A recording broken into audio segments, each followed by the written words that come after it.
December 5th, 1945. 2:10 p.m. Fort Lauderdale Naval Air Station, Florida. 5 TBM Avenger torpedo bombers taxi down the runway. They're on a routine training mission. Navigation problem number 1. A simple triangular flight path over the Bahamas. 2 hours out, 2 hours back. The weather is clear. The planes are in perfect condition. The pilots are experienced Navy airmen. At 3:45 p.m, the control tower receives a radio transmission from the flight leader, Lieutenant Charles Taylor. Both my compasses are out. I'm trying to find Fort Lauderdale. I'm over land, but it's broken. I'm sure I'm in the Keys, but I don't know how far down. End of quote. The tower is confused. The flight should be over the Bahamas, not the Florida Keys. They asked Taylor to fly north toward Miami. The entire Florida coastline is hard to miss. But Taylor's next transmission is even more disturbing. We can't be sure where we are. Everything looks strange, even the ocean. We can't be sure of any direction. Everything is wrong. Even the ocean doesn't look as it should. End of quote. For the next 2 hours, the tower listens as Flight 19 becomes increasingly lost and disoriented. The pilots argue about which direction to fly. Their compasses are malfunctioning. The weather is rapidly deteriorating. One pilot suggests flying west toward land. Taylor overrules him. At 6:04 p.m, the final transmission is received. All planes close up tight. We'll have to ditch unless landfall. When the first plane drops below 10 gallons, we all go down together. Then silence. 5 planes, 14 men, vanished. A massive search and rescue operation is launched immediately. A Martin Mariner flying boat with a crew of 13 takes off to search for survivors. 23 minutes after takeoff, the Mariner explodes in midair. All 13 crew members are killed. 6 aircraft, 27 men, gone in a single afternoon. The official Navy report, filed in 1946, concludes with a single sentence that would haunt investigators for decades: cause unknown. But the mystery deepens. Over the next 79 years, search teams have scoured the ocean floor, analysed weather patterns, interviewed witnesses, and developed dozens of theories. Some pieces of Flight 19 have been found, but not where they should be. And the more evidence that's uncovered, the less sense it makes. This is Flight 19, the disappearance that created the legend of the Bermuda Triangle. The case where experienced pilots flew into clear skies and never returned. The mystery that asks, how do 5 planes vanish without a trace in one of the most heavily travelled areas of the ocean? Welcome to 404, Mystery Found, where we investigate history's greatest unanswered questions. Tonight we're pulling the case files on the 5 planes that disappeared on December 5th, 1945. So settle in. What you are about to hear is not a campfire story. These are documented forensic mysteries where every clue leads to a dead end and every answer only raises a darker question. Act 1, the mission, the men, and the route. December 5th, 1945. The Second World War had ended just 3 months earlier. Fort Lauderdale Naval Air Station was still operating at wartime capacity, training pilots and conducting routine patrol missions. On that Wednesday afternoon, 5 Grumman TBM Avenger torpedo bombers were assigned to navigation problem number 1, a training exercise designed to teach student pilots how to navigate over open water using dead reckoning and compass bearings. The route was simple. It formed a triangle. Leg 1, fly east from Fort Lauderdale for 56 miles to Hen and Chickens Shoals, a set of shallow reefs near Bimini in the Bahamas. Practice bombing runs on a Hulk, an old ship used as a target. Leg 2, fly north for 67 miles. Leg 3, turn southwest and fly 120 miles back to Fort Lauderdale. Total flight time, approximately 2 hours.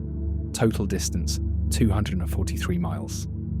The weather forecast was favourable. Scattered showers, moderate winds, visibility 5 miles or more. Nothing unusual, nothing dangerous. The 5 aircraft in Flight 19 were Aircraft 1, FT-28, the flight leader's plane, Aircraft 2, FT-36, Aircraft 3, FT-81, Aircraft 4, FT-117, Aircraft 5, FT-3. Each TBM Avenger was a robust, reliable aircraft. It had a crew of 3, pilot, turret gunner, and radio man. The planes were equipped with life rafts, flares, and emergency supplies. They could float for up to 2 minutes if they had to ditch in the ocean, long enough for the crew to evacuate. Now let's talk about the men. The flight was scheduled to be led by Captain Edward Joseph Powers, a highly experienced instructor with hundreds of flight hours. But at the last minute, Powers was reassigned to a different flight. His replacement was Lieutenant Charles Carroll Taylor, aged 28. Taylor was an experienced combat pilot. He had flown bombing missions in the Pacific during the war. He had over 2,500 flight hours. But he had only recently been transferred to Fort Lauderdale from the Miami Naval Air Station. He was unfamiliar with the Bahamas, and he had asked to be excused from the flight that day. He claimed he didn't feel well. His request was denied. He was ordered to lead Flight 19. The other 13 crew members were a mix of experienced radio men and student pilots, including Captain George Stivers, Marine Corps instructor, Captain Edward Powers, reassigned but flying as a passenger observer in one of the planes. Several enlisted men with flight experience ranging from 300 to 600 hours. These were not inexperienced aviators. They were trained military personnel flying reliable aircraft on a routine training mission. At 2:10 p.m, the 5 Avengers took off in formation. The weather was clear. Visibility was excellent. The control tower at Fort Lauderdale logged the departure and expected them back by 4:30 p.m. For the first hour, everything proceeded normally. At 3:40 p.m, Flight 19 should have been completing their practice bombing runs at Hen and Chickens Shoals and turning north for leg 2 of the flight. 5 minutes later, the first sign of trouble appeared.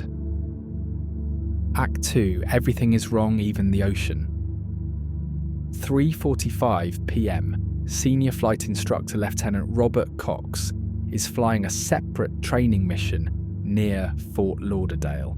He's monitoring the standard radio frequency when he hears an unusual transmission. It's Lieutenant Taylor's voice, but he's not talking to the tower, he's talking to his flight. "I don't know where we are, we must have got lost after that last turn." End of quote. Cox immediately radios Taylor. "Flight 19, this is FD-74, what is your trouble?" Taylor responded with, "Both my compasses are out, and I'm trying to find Fort Lauderdale. I'm over land, but it's broken. I'm sure I'm in the Keys, but I don't know how far down, and I don't know how to get to Fort Lauderdale." End of quote. Cox is confused. The Florida Keys are southwest of Fort Lauderdale, in the completely opposite direction from where Flight 19 should be. If Taylor flew the route correctly, he should be over the Bahamas, east of Florida. Cox tries to help. He tells Taylor to fly north. If he's over the Keys, flying north will bring him to Miami and the recognizable Florida coastline. But Taylor's next transmission reveals something deeply disturbing, stating, "I'm sure I'm in the Keys, but I don't know how far down. Everything looks strange, even the ocean." End of quote. That phrase, "even the ocean doesn't look as it should," would become one of the most analysed and debated sentences in aviation history. What did he mean? The ocean looks wrong. How can the ocean look wrong? At 4:00 p.m, the Fort Lauderdale control tower takes over communications. They instruct Taylor to fly due west.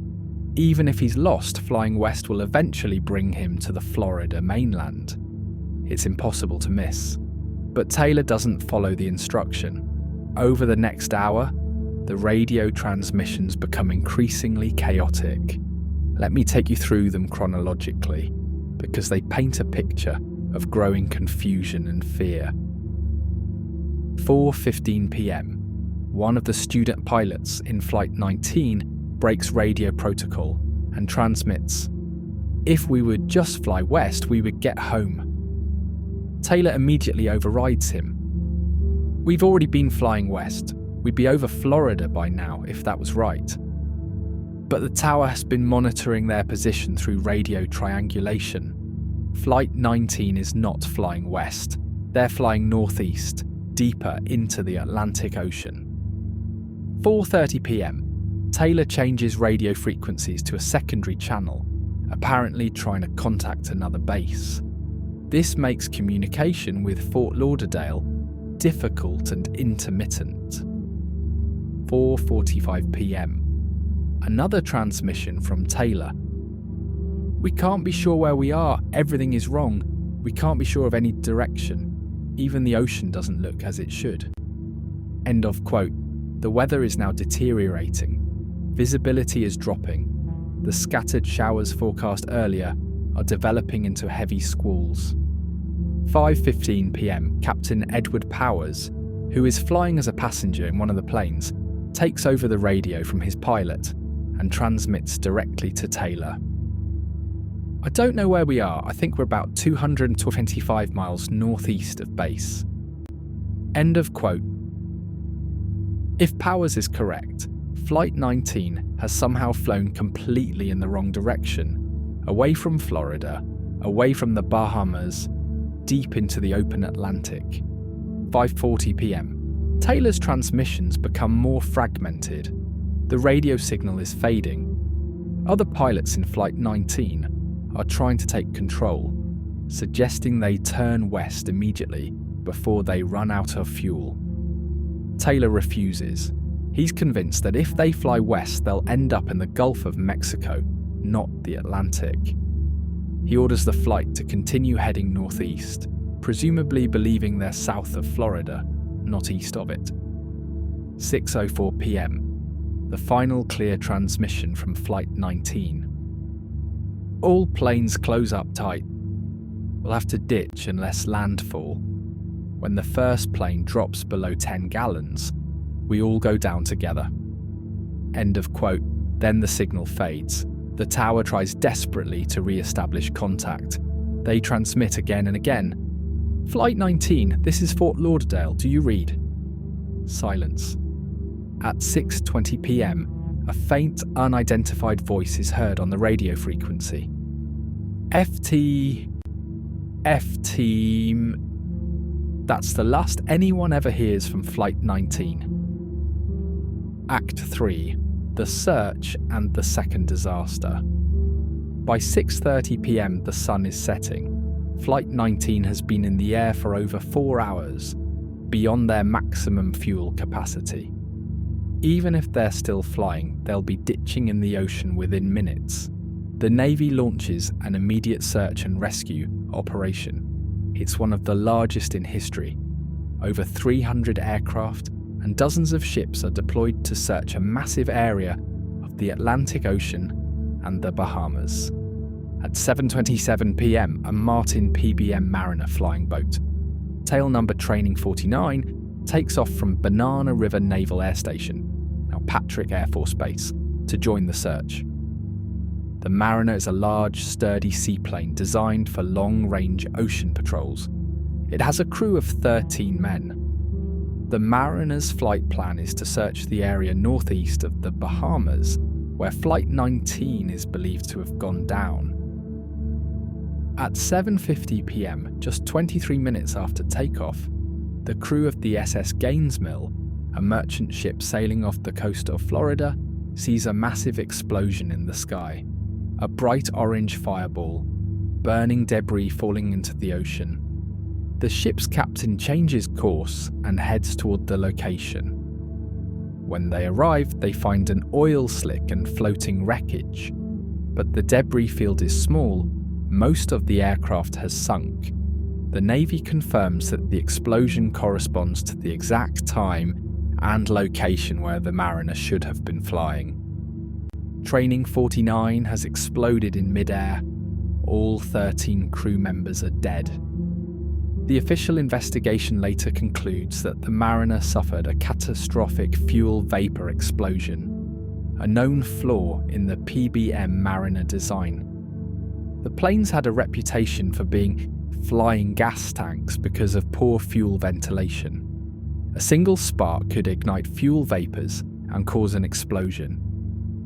The mariner's loss, while tragic, has a logical explanation. But Flight 19 remains a complete mystery. The search continues for 5 days. Over 4,000 square miles of ocean are searched. Aircraft fly grid patterns. Ships trawl the waters. Coast Guard patrols sweep the Florida Keys, the Bahamas, the Gulf of Mexico, and the Atlantic coast. They find nothing. No wreckage, no life rafts, no bodies, no oil slicks, nothing. On December 10th, the Navy officially declares the crew of Flight 19 lost at sea. But the questions remain. How do 5 large aircraft, each weighing over 10,000 pounds, made of metal and carrying emergency equipment, vanish without leaving any trace? Act 4. The investigation and the theories. The Navy Board of Inquiry began its investigation in January 1946. They interviewed dozens of witnesses, radio operators, control tower personnel, other pilots, weather analysts. They reviewed flight logs, radio transcripts, and maintenance records. Their official report, filed in June 1946, concluded with this statement: "The disappearance of Flight 19 remains unexplained. It is possible that the flight leader became confused and led the flight far out to sea, where they ran out of fuel and were forced to ditch. However, the failure to find any trace of the aircraft suggests factors beyond our current understanding." End of statement. Then, in a highly unusual move, the final line of the report stated, "Cause unknown." That single word, unknown, would fuel decades of speculation, conspiracy theories, and legend. Let's examine the primary theories, from the most rational to the most extreme. Theory number 1, pilot error and disorientation. This is the official explanation. Lieutenant Charles Taylor became geographically disoriented. His compasses malfunctioned, or he misread them. He mistakenly believed he was over the Florida Keys when he was actually over the Bahamas. Instead of flying west to Florida, he flew northeast into the open Atlantic. By the time he realized his error, the planes were too low on fuel to reach land. Evidence supporting this theory. Taylor was unfamiliar with the Bahamas area. He initially said, "I think I'm in the Keys," a geographic error. Radio transmissions show confusion and disagreement among the crew.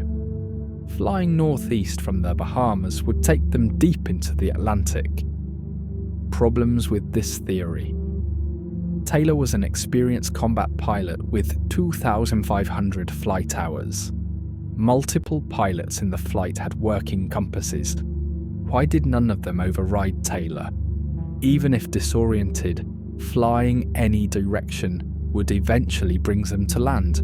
Florida to the west, Cuba to the south, Bahamas Islands all around them. How did all 5 planes vanish without any wreckage being found? Theory number 2, compass malfunction due to magnetic anomaly. This theory suggests that a localized magnetic anomaly in the Bermuda Triangle region caused all the compasses on all 5 aircraft to malfunction simultaneously. Evidence supporting this theory. Taylor specifically said, Both my compasses are out. The phrase, even the ocean doesn't look as it should, could mean magnetic distortion was affecting their perception. The Bermuda Triangle region has been documented to have unusual magnetic variations. Problems with this theory. If compasses failed, the pilots could use the sun's position for navigation. It was still daylight. Not all 5 planes' compasses would fail identically. Magnetic anomalies don't explain the complete absence of wreckage. Theory number 3. Severe weather and ditching. By 6:15 p.m, the weather had deteriorated significantly. Heavy rain, high winds, and rough seas. The theory suggests Flight 19 ditched in the ocean during a storm, and the wreckage was scattered and sank quickly. Evidence supporting this theory. Weather reports confirm worsening conditions. TBM Avengers could only float for 2 minutes, not enough time for rescue. If the planes ditched at night in a storm, the crew might not have been able to deploy life rafts. Problems with this theory. 5 planes ditching simultaneously would create a debris field. Life raft, seat cushions, fuel slicks. The search began within hours. Some wreckage should have been found. Radio transmissions indicate the planes were still flying, not ditching, as late as 6:04 p.m. Theory number 4. Mid-air explosion. Some investigators speculate that one or more aircraft suffered a catastrophic fuel explosion, similar to the Mariner. If one plane exploded and took out others nearby, it would explain the lack of large wreckage. Problems with this theory. No explosion was reported by ships or coastal observers. Radio transmissions continued for nearly 2 hours after the first distress call. Fuel explosions don't cause compasses to malfunction. Theory number 5. The Bermuda Triangle. Paranormal explanation. This is the theory that captured public imagination and created the legend of the Bermuda Triangle. Author Vincent Gaddis coined the term Bermuda Triangle in 1964, citing Flight 19 as the prime example of the region's mysterious danger. The paranormal theories include magnetic vortexes that disorient pilots, time warps or dimensional shifts, extraterrestrial abduction, lost city of Atlantis technology interfering with instruments, methane gas bubbles causing planes to lose lift. Problems with these theories. No scientific evidence supports any of these phenomena. Thousands of flights pass through the Bermuda Triangle daily without incident. The region is no more dangerous statistically than any other heavily travelled ocean area. Act 5. The searches, the wreckage, and the questions. In the decades since 1945, numerous search expeditions have attempted to find Flight 19, and several times they thought they succeeded. 1986, the first discovery. Treasure hunter Graham Hawkes used side-scan sonar to locate 5 aircraft on the ocean floor off the coast of Florida. The planes appeared to match the profile of TBM Avengers. The media declared Flight 19 had been found, but when divers investigated, they discovered the planes were from a different unit. The serial numbers didn't match. These were aircraft that had crashed during other training missions. 1991, the Broward County discovery. Wreckage of 3 Avengers was found in 600 feet of water off Fort Lauderdale. Again, initial reports claimed it was Flight 19. Investigators were excited until they checked the tail numbers. Wrong planes again. 2016 Underwater Investigation Team Analysis. A documentary team analysed archival records and concluded that Flight 19 most likely crashed approximately 200 miles northeast of the Bahamas, far beyond the original search area, but no expedition has searched that specific region. 2024, the Deep Ocean Survey. In March 2024, a private research team announced they had located what they believed to be one of the Flight 19 aircraft, using advanced sonar technology, in waters over 1,000 feet deep. As of December 2025, the Navy has not confirmed the finding, and no recovery operation has been attempted. So here we are, 80 years after 5 planes vanished, and we still don't have a definitive answer. But let me give you one more piece of evidence that complicates everything. The mysterious final transmission. In 2019, a researcher named John Meyer published a book titled Discovery of Flight 19. In it, he claims to have uncovered a classified Navy document, a radar report from December 5th, 1945, that shows Flight 19's final position. According to Meyer, the radar showed the 5 planes flying in formation northeast of the Bahamas at 7:04 p.m, over an hour after they should have run out of fuel. If true, this means Flight 19 was somehow still airborne long after their tanks should have been empty.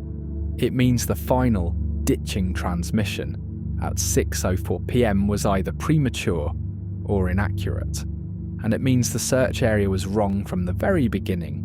The Navy has never officially confirmed or denied the existence of this radar report. Closing.